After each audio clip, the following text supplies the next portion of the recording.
الحمد لله الحمد لله حمدا كثيرا وسبحوه بكرة وأصيلا ونشهد أن لا إله إلا الله وحده لا شريك له ونشهد أن سيدنا ونبينا وسندنا ومولانا محمدا عبده ورسوله صلى الله تعالى عليه وعلى آله وأصحابه أجمعين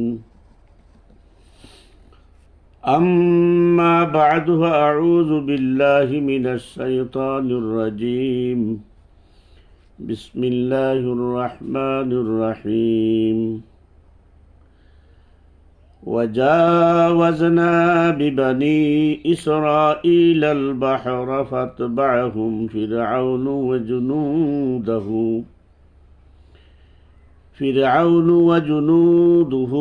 بغيا وعدوا حتى إذا أدركه الغرق قال آمنت أنه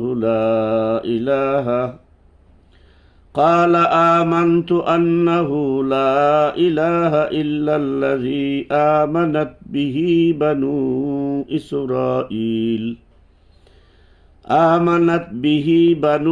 إسرائيل وأنا من المسلمين صلى الله على سيدنا مولانا محمد وعلى آله وأصحابه وبارك وسلم সম্মানিত দর্শক শ্রোতা মণ্ডলী, আসসালামু আলাইকুম ওয়া রাহমাতুল্লাহি ওয়া বারাকাতুহু। যারা কাছে ও দূরে থেকে দেখছেন এবং পরবর্তীতে দেখবেন, আমি সবাইকে আন্তরিক মুবারকবাদ ও শুভেচ্ছা।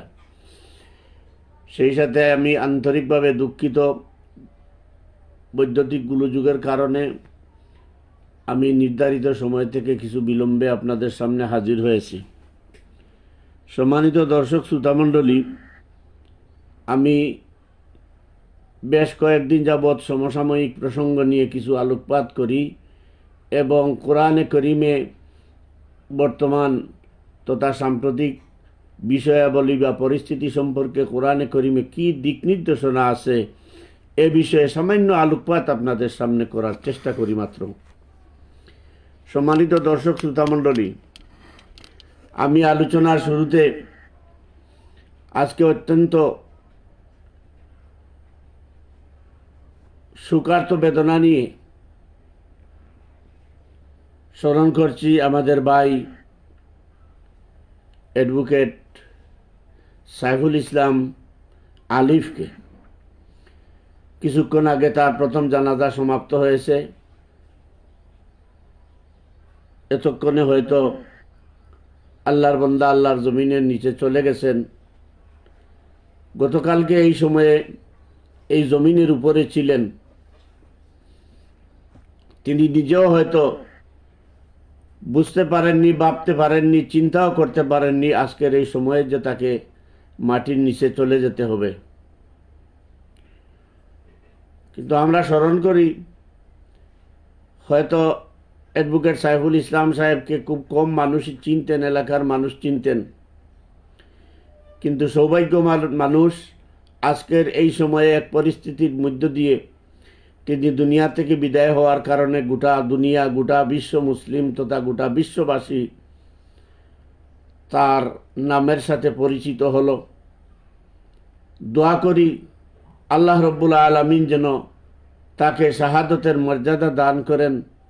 তার ইচ্ছায় অনিচ্ছায় ত্রুটি বিচ্যুতি গুনাহ খাতা যা কিছু আছে সব যেন আল্লাহ রব্বুল আলামিন মাফ করে দেন এবং জান্নাতুল ফেরদাউসে আলা মুকাম দান করেন। সম্মানিত দর্শক শ্রোতামণ্ডলী, আমরা জাতে মুসলমান, আমরা ইমানদার, আমরা বিশ্বাস করি আল্লাহ রব্বুল আলামিন যাকে যেভাবে মৃত্যু অবধারিত করে রেখেছেন তার সেভাবেই মৃত্যু হবে। কিন্তু সৌভাগ্যবান তো তারাই যারা শাহাদতের সৌভাগ্য লাভ করেন। আজকে যিনি দুনিয়া থেকে চলে গেলেন গতকালকে বিকেলে, আজকে তিনি শায়িত কবরে। সৌভাগ্যবান ব্যক্তি যে আল্লাহ রব্বুল আলামিন তাকে শহীদ হিসাবে কবুল করেছেন। আল্লাহ রব্বুল আলামিন যেন শাহাদাতের মর্যাদা দিয়ে তাকে জান্নাতে আলা মুকাম দান করেন। সেই সাথে তার পরিবারের প্রতি আমাদের সমবেদনা জানানোর ভাষা আমাদের নেই। তারপরেও একজন মুসলমান হিসাবে সুন্নাহ তরিকায় আমরা তার পরিবারের প্রতি সমবেদনা জানাই। তার বৃদ্ধ মা বাবা, বিশেষত তার মাত্র 3 বছরের একটি শিশু সন্তান এবং অনাগত আরেকজন দুনিয়াতে আসার পথে এমতা অবস্থায় যে নির্মমভাবে তাকে হত্যা করা হয়েছে, শহীদ করা হয়েছে, আমাদেরকে এটা মুসলমান হিসাবে মেনে নিতে হবে, কারণ এটা আমাদের ভাগ্যলিপি। আর যারা তাকে শহীদ করেছে, হত্যা করেছে, তারা তাদেরই উত্তরসূরি, যাদের সম্পর্কে আল্লাহ রব্বুল আলামিন কোরআনে করিমি এবং যুগে যুগে কালে কালে লক্ষাধিক আম্বিয়া কেরাম তাদের সম্পর্কে সতর্কবাণী উচ্চারণ করেছেন, তাদেরকে দ্বীনের দাওয়াত দিয়েছেন, ইসলামের দাওয়াত দিয়েছেন। তারা ইসলামের দাওয়াত কবুল করেনি, তাই তাদের পরিণতি সম্পর্কে আম্বিয়া আলাইহিমুস সালাতু ওয়াস সালাম বলে গেছেন। এর অনেকগুলো ঘটনা আল্লাহ রব্বুল আলামিন কোরআনে করিমে কোরআনের আয়াত বানিয়ে আমাদের জন্য নিদর্শন হিসাবে রেখেছেন। সম্মানিত দর্শক শ্রোতা মণ্ডলী, আমরা কোরআন পড়ি, কোরআন তিলাওয়াত করি, এর উদ্দেশ্য সওয়াব অর্জন করা।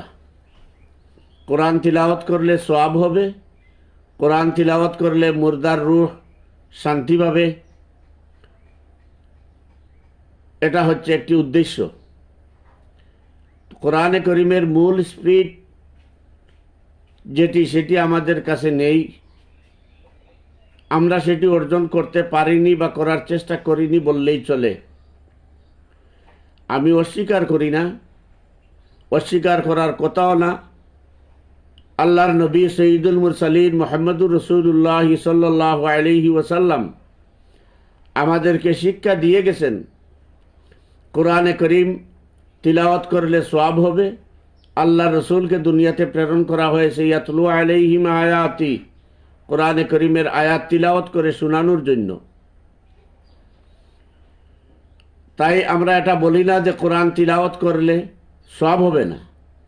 কোরআন তিলাওয়াত করলে সওয়াব অবশ্যই অবধারিত, আল্লাহ রব্বুল আলামিন সেটা নির্ধারিত করে রেখেছেন।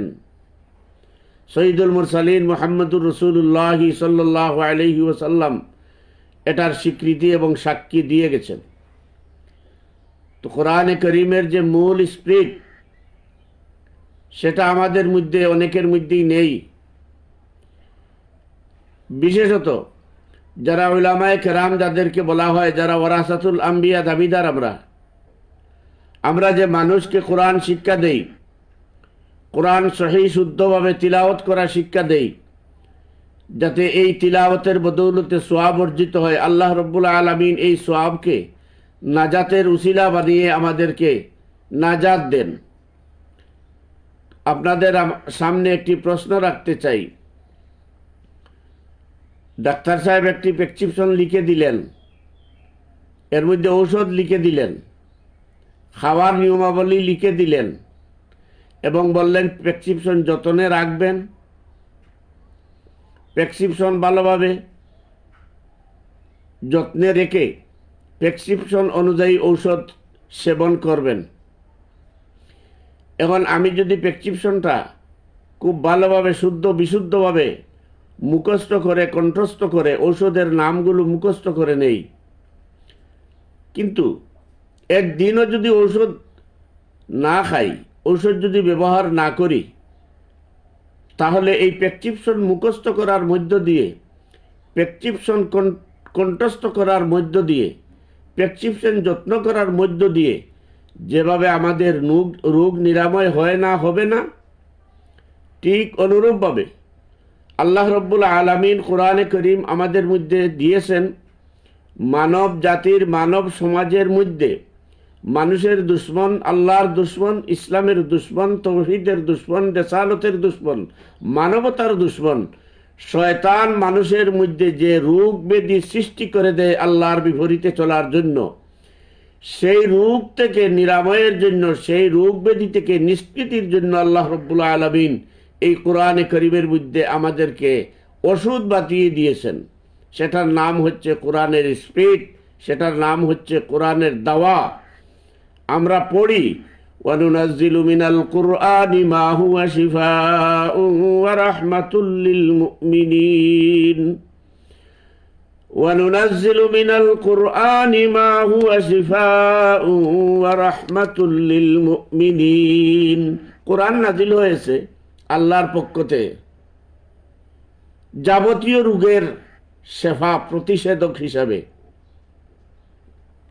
ওয়া রাহমাতুল লিল মুমিনিন, গোটা মানব জাতির জন্য রহমত স্বরূপ।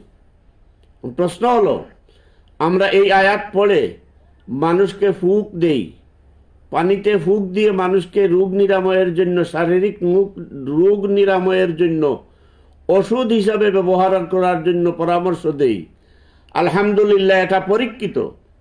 বিসমিল্লাহির রহমানির রহিম বলে পানি পান করলে আজকের আধুনিক বিজ্ঞান প্রমাণ করেছে এই বিসমিল্লাহির রহমানির রহিম বলে পানি পান করলে, অথবা বিসমিল্লাহির রহমানির রহিম বলে পানিতে ফুঁক দিয়ে ওই পানি পান করলে 70 ধরনের রোগ জীবাণু থেকে আল্লাহ রব্বুল আলামিন তার কুদরতে তার বান্দাকে হেফাজত করেন। এটা অবিশ্বাস করার কোনো কথা নয়, অবিশ্বাস করার কোনো সুযোগ নেই। কিন্তু মানুষের যে শুধু শারীরিক রোগ আছে, মানুষের যে আত্মিক রোগ আছে, সেদিকে কি আমরা চিন্তা করি? আল্লাহ রব্বুল আলামিন তো কোরআনে করিম নাজিল করেছেন মানুষের আত্মার রোগ ব্যাধি দূর করার জন্য। মানুষের অন্তরের মধ্যে শয়তান যে ওয়াসওয়াসা ঢেলে দেয় মানুষকে বিভ্রান্ত, বিপদগ্রস্ত, মানুষকে বিপদগামী করার জন্য, যে জান্নাতে মানুষ ছিলেন সেই জান্নাত থেকে বের করে পৃথিবী নামক গ্রহে এনেছে, এবং পৃথিবী থেকে আবারও আখিরাতের পথে রওনা হওয়ার আগে মানুষকে যে সেই জান্নাত থেকে ফিরিয়ে জাহান্নামের দিকে নিয়ে যাওয়ার যে ব্যবস্থা শয়তান করে থাকে, সেই যে একটা আত্মার ব্যাধি, সেটার নাম হচ্ছে কুফর, সেটার নাম হচ্ছে শিরক, তা থেকে নিবারণের জন্য কোরআন যে কাজ করে সেটার নাম হচ্ছে কোরআনের স্পিরিট। আমরা এই কথাগুলো কোরআনের পাঠকদের সামনে তুলে ধরে না, সেটা কোরআনের পাঠকদের আমরা বুঝাতে ব্যর্থ হয়েছি বলে আজকে আমাদের মুসলিম সমাজের বিশ্বে 200 কোটির মতো মুসলমান, 200 কোটির মধ্যে 150 কোটি, মানে 150 কোটি পাবেন বেনামাজি, 150 কোটি পাবেন বেনামাজি।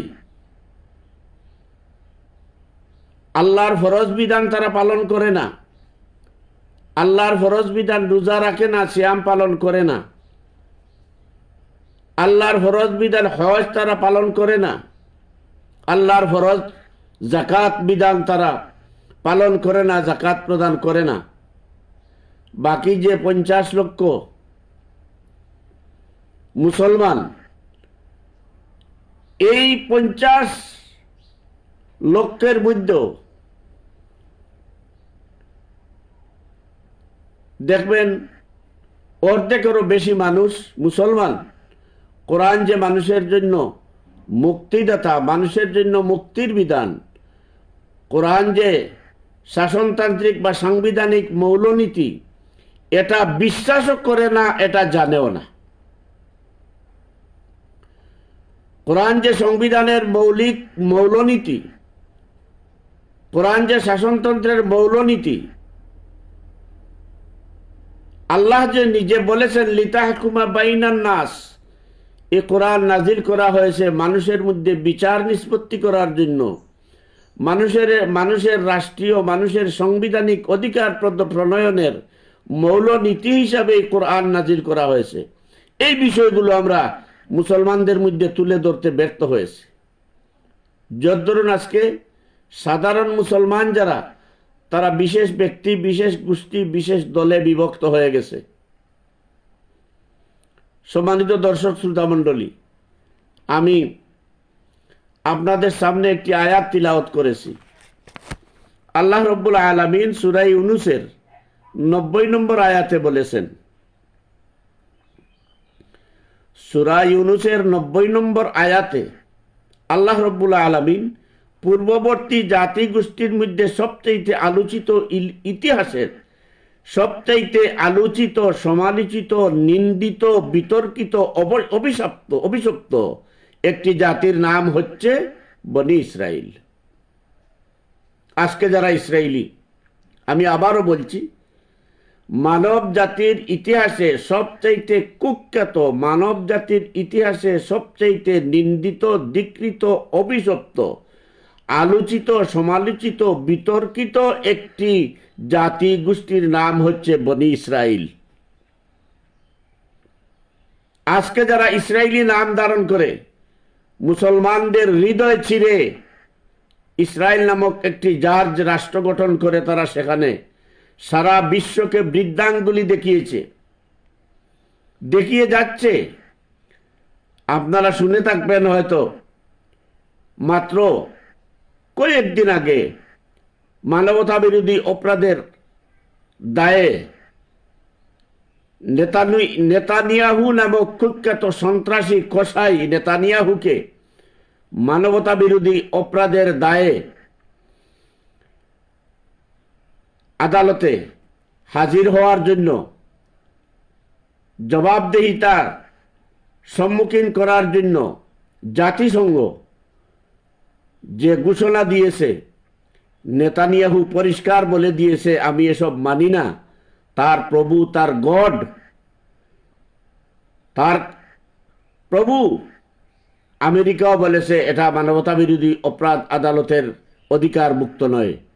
অর্থাৎ সারা বিশ্ব যা বলবে ইসরায়েল তা প্রত্যাখ্যান করবে, তার মুনিব, তার প্রভু আমেরিকা তা প্রত্যাখ্যান করবে, আর কারো কিছু করার ক্ষমতা নেই। অথচ এই আমেরিকা, এই বহুজাতিক বাহিনী, এই মিত্র বাহিনী, এই ইউরোপিয়ান বাহিনী জাতিসংঘের দোহাই দিয়ে ইরাকে হামলা করেছে, লিবিয়াতে হামলা করেছে, লেবাননে হামলা করেছে, আফগানিস্তানে হামলা করেছে, কিন্তু আজ জাতিসংঘকে বলেছে এটা তাদের অধিকারে নয়। অর্থাৎ তারা তাদের অস্ত্র ব্যবসা চালিয়ে যেখানে ইচ্ছা মানুষ মারবে, মুসলমান মারবে, তাদের অস্ত্র ব্যবসা ছাঙ্গা রাখবে। যেখানেই মুসলমানদের উন্নয়ন দেখবে, যেখানেই মুসলমানদের ইসলামী শক্তির উন্নয়ন দেখবে, অগ্রগতি দেখবে, উত্থান দেখবে, সেখানেই নির্দ্বিধায়, নির্বিবাদে, অমানবিকতার সীমা লঙ্ঘন করে তাদের খেয়াল খুশি মতে মানুষকে হত্যা করবে।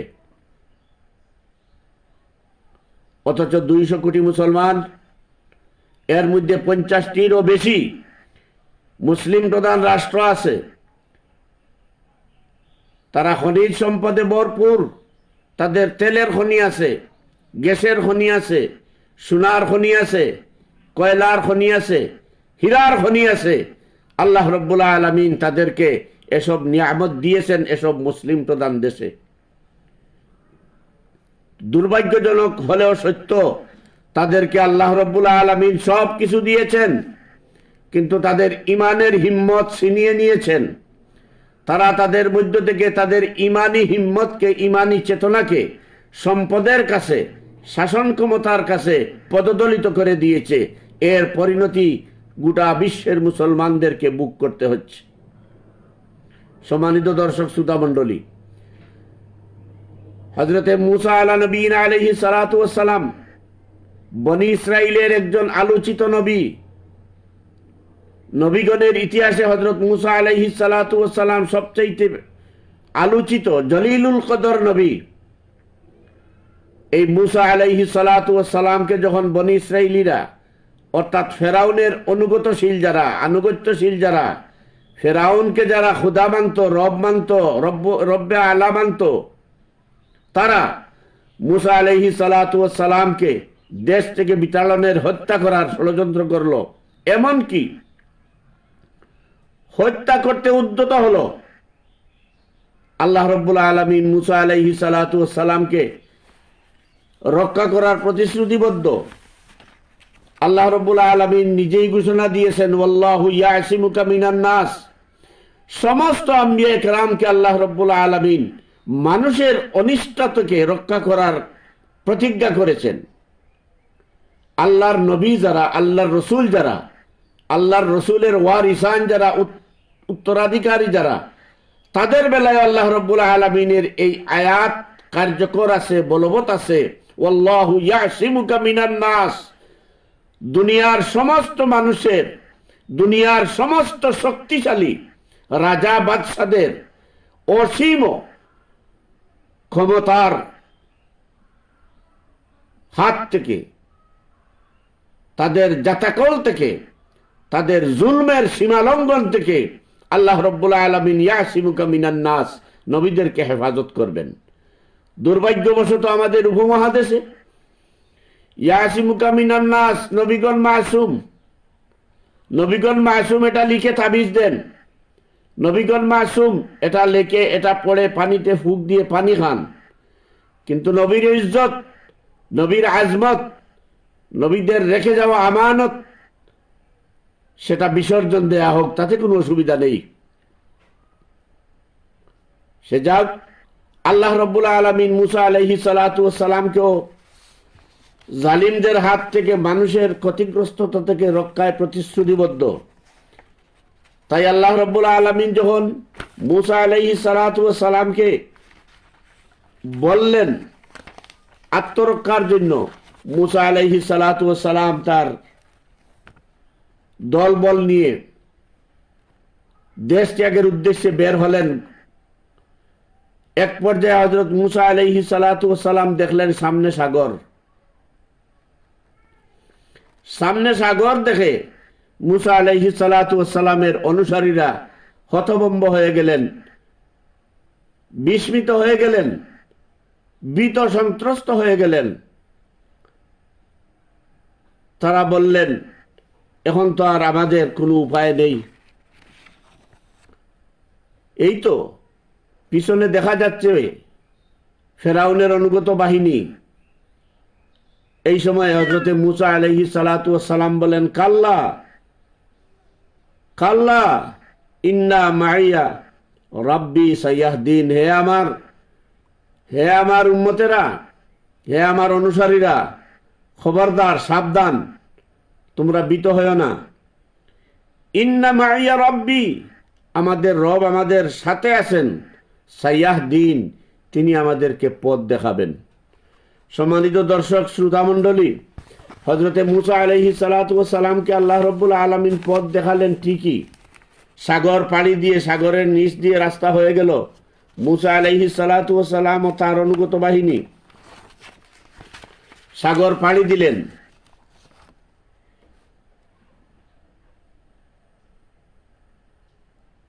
কিন্তু ফেরাউনের অনুগত বাহিনী যখন মুসা আলাইহিস সালাতু ওয়াস সালামকে দাওয়া করলো ফেরাউন সহ, আল্লাহ রাব্বুল আলামিন তার সলিল সমাধি গঠালেন সাগরের পানির নিচে।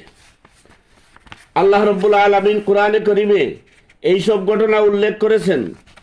বারবার এই সমস্ত ঘটনা কোরআনে কারীমের মধ্যে উল্লেখ করেছেন। আল্লাহ রাব্বুল আলামিন সূরা আদ-দুখানের ২৪ নম্বর আয়াতে বলেছেন, ওয়াতরুকিল বাহরা রাহওয়া ইন্নাহুম জুনদুন মুগরাকুন। ওয়াতরুকিল বাহরা রাহওয়া ইন্নাহুম জুনদুন মুগরাকুন। হে মুসা, এ দুনিয়ার মানুষ, তোমরা জেনে রাখো, আমি যখন কাউকে রক্ষা করতে চাই, রক্ষা করতে ইচ্ছে করি, তখন সাগরকে বলি থেমে যাও। সাগর, তুমি থেমে যাও।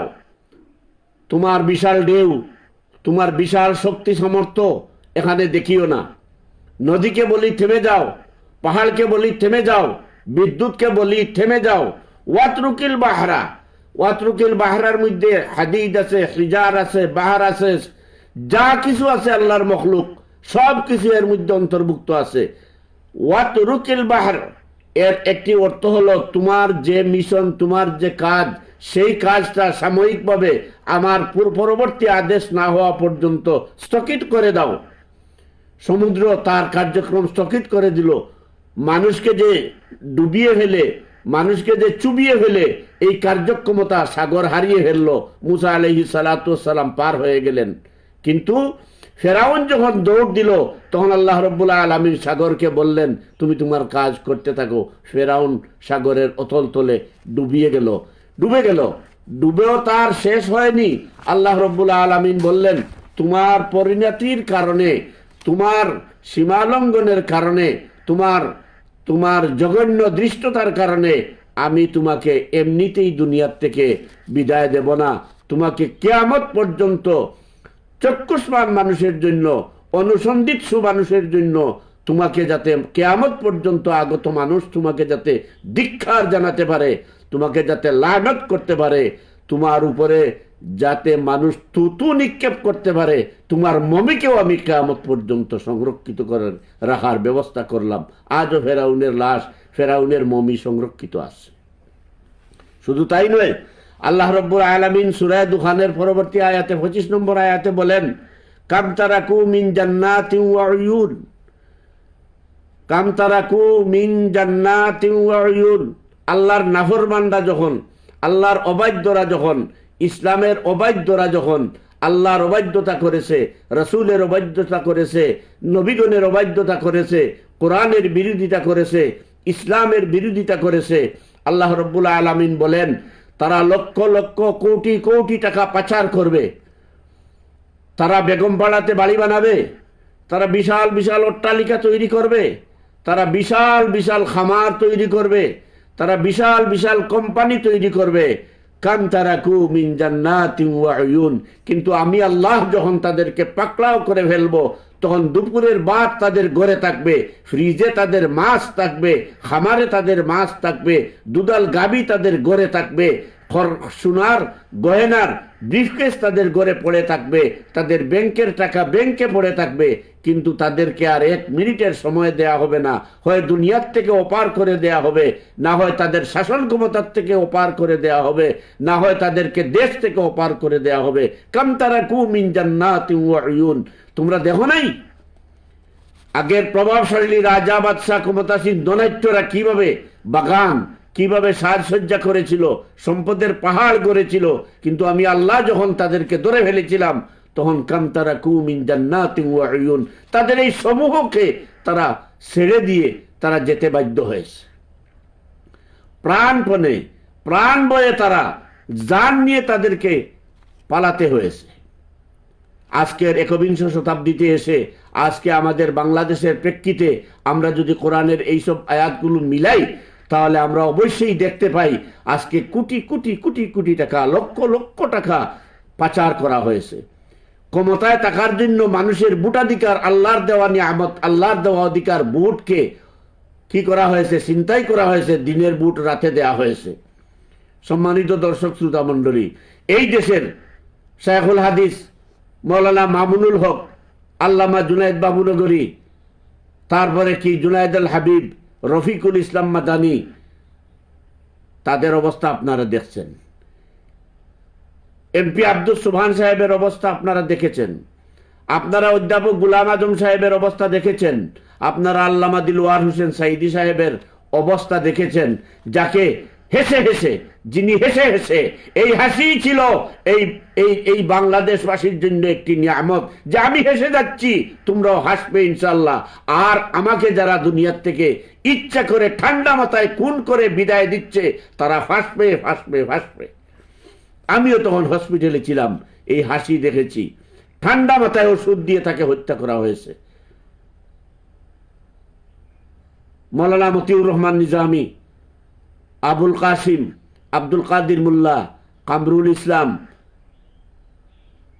সালাউদ্দিন কাদির, আরো অনেককে ঠান্ডা মাথায় তারা ফাঁসিতে ঝুলিয়েছে। বেড়িয়া লাগিয়ে আদালতের বিচারালয়ে তারা উলামায়ে কেরামকে ডাকাতের মতো, খুনিদের মতো আদালতে তুলেছে।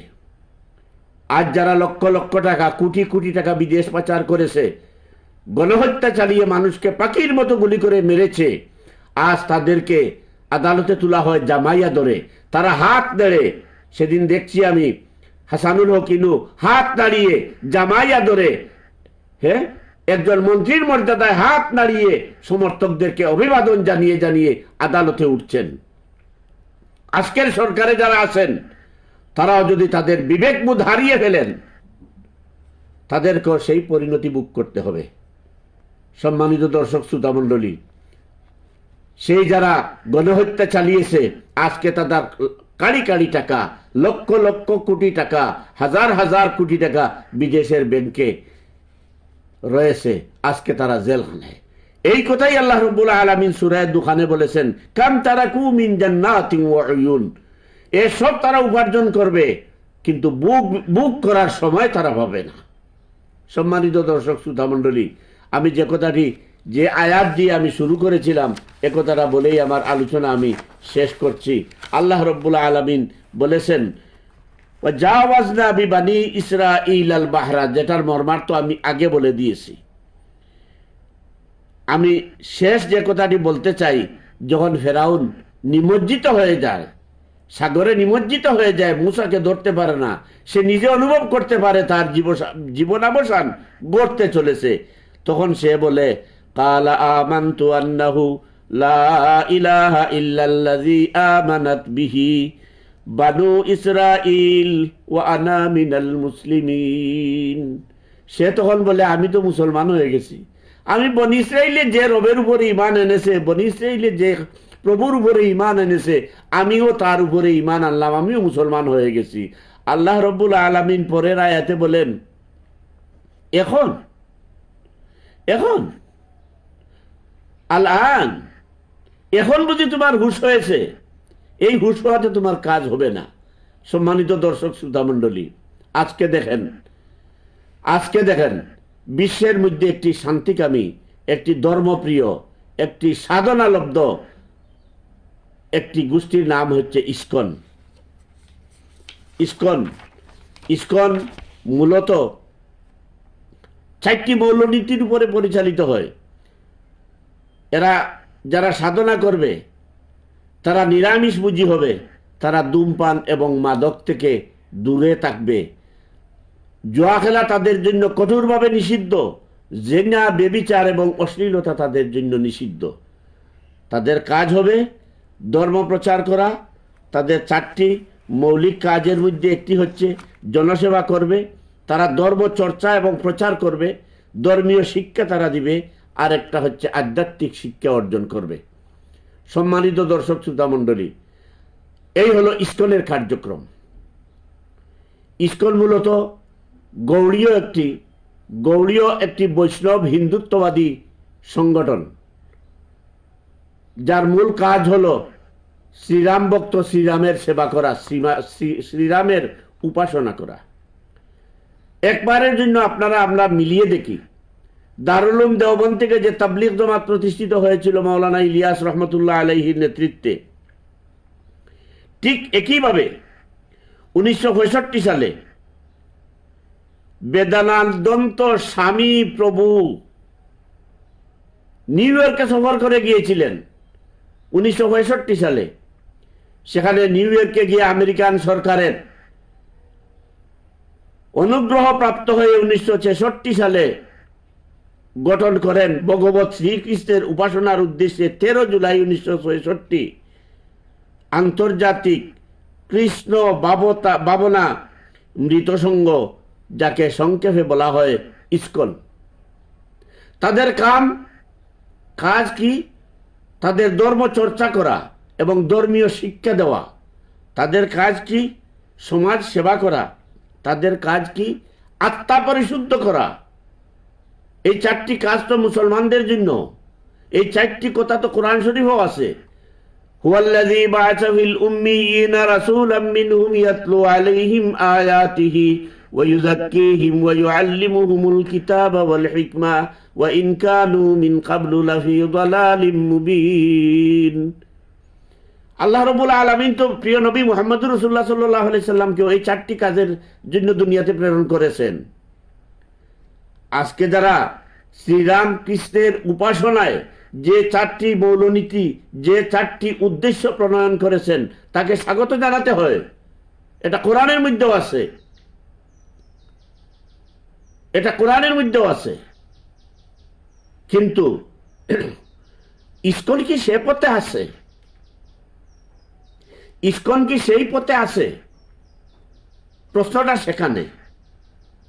আমাদের দেশের মুসলমান নামদারি মুনাফিক, মুসলমান নামদারি তাগুতের পাঁচটা গোলাম যারা, যারা ক্ষমতা প্রিয়সী, ক্ষমতার মুহে যারা আল্লাহকে ভুলে যায়, রাসূলকে ভুলে যায়, শরঈ আইন ভুলে যায়, কুরআনী শাসন ভুলে যায়, সংবিধানের সার্বভৌম ক্ষমতার মালিক আল্লাহ একথা বলতে যাদের লজ্জা হয়, এই ধরনের মুনাফিক যারা, তারা ইসকনকে তাদের রাজনৈতিক স্বার্থে ব্যবহার করে তাদের বুট ব্যাগ বানিয়ে আজকে ইসকনকে বাংলাদেশে বিপদগ্রস্ত করেছে।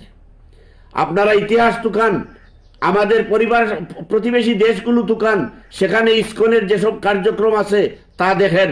তারা শান্তশিষ্টভাবে অহিংস কার্যক্রম, ধর্মীয় কাজ করে যাচ্ছে তাদের বাদে। কিন্তু আমাদের বাংলাদেশে যারা ধর্মের নাম গন্ধ শুনতে পারে না, নাস্তিক, মুরতাদ, মুরগি কবিরদের মতো কিছু মানুষ ইসকনকে বিভ্রান্ত করে আজকে মুসলমানদের বিরুদ্ধে তাদেরকে লেলিয়ে দিয়েছে। সম্মানিত দর্শক শ্রোতা মণ্ডলী, আমি শেষ কথাটি বলতে চাই, ইসকনের চিন্ময় নাকি তাকে গ্রেফতার করা হয়েছে, সে তো ইসকন থেকে বহিষ্কৃত। সে ইসকন থেকে বহিষ্কৃত।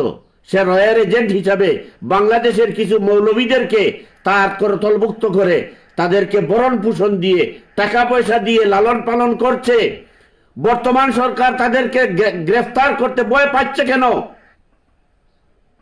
আজকে একজনকে গ্রেফতার করা হয়েছে, তোমরা আদালত ঘেরাও করে ফেলো, প্রিজন ভ্যান ঘেরাও করে ফেলো, একজন মানুষকে হত্যা করে ফেলো। এই সাহস তাদেরকে কে দিয়েছে? ইসকনকে ধরার পরে দেখা যায় এরা ইসকন নয়, এরা মুসলমানের বাচ্চা, একটি মুসলমান সংগঠনের ছাত্রনেতা তারা। আমার মূল কথা হলো এই, যারা দিকভ্রষ্ট হয়ে গেছে, পথভ্রষ্ট হয়ে গেছে, মুনাফিকের সীমা লঙ্ঘন করে এরা কুফরিতে পৌঁছে গেছে, বিদায় আল্লাহ রাব্বুল আলামিন তাদের সিরত, তাদের সুরত, তাদের আখলাক, তাদের নৈতিকতা সবকিছু দুলিশাত করে দিয়েছেন।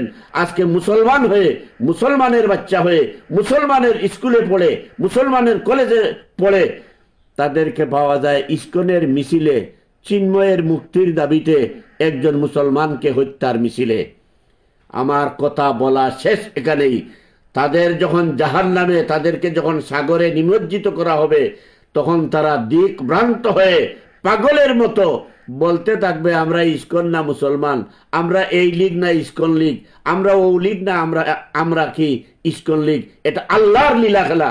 সুতরাং মুসলমান যারা, আমরা যারা ইসলামী আন্দোলন, ইসলামকে মনে প্রাণে বিশ্বাস করি, আমরা যারা ইকামতে দ্বীনকে ভালোবাসি, ইকামতে দ্বীনের তমন্না নিয়ে আমরা যারা, শাহাদত বরণ করার তমন্না নিয়ে আমরা যারা আছি, আমাদেরকে ভয় পেলে চলবে না। এটাও একটি পরীক্ষা। এই পরীক্ষায় আমাদেরকে ফেল করলে চলবে না, আমাদেরকে উগ্র হলে চলবে না, তাদের উস্কানিতে পা দিলে চলবে না।